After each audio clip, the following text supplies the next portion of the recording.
Welcome to Penrose Learning, where we make understanding easy. You start by making the physical and network checks. Power the speaker, set volume to half, and choose Bluetooth or Wi-Fi mode so you control latency. Next, open the YouTube app or website.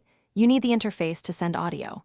If using Cast, make sure your phone or PC is on the same Wi-Fi network as the speaker.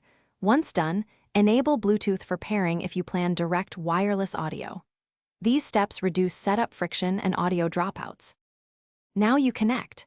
For Bluetooth, open Device Bluetooth Settings, find the speaker name, tap to pair and accept any code. This makes a direct audio link but may add slight delay. For Wi-Fi Cast, tap the Cast icon in YouTube, pick your speaker or smart device on the list, and the stream routes over network for better sync with video. If you prefer wired, plug a 3.5 or USB cable into the speaker and set its input. Wired gives lowest latency and most reliable quality. Finish by playing a short YouTube clip to verify audio routing. Adjust both device and speaker volumes so neither distorts.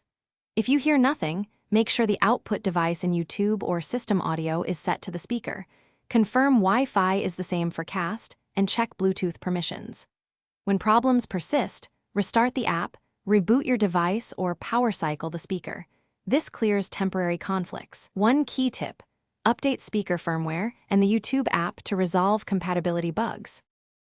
Thanks for watching. If this was helpful, leave a like and consider subscribing. See you next time.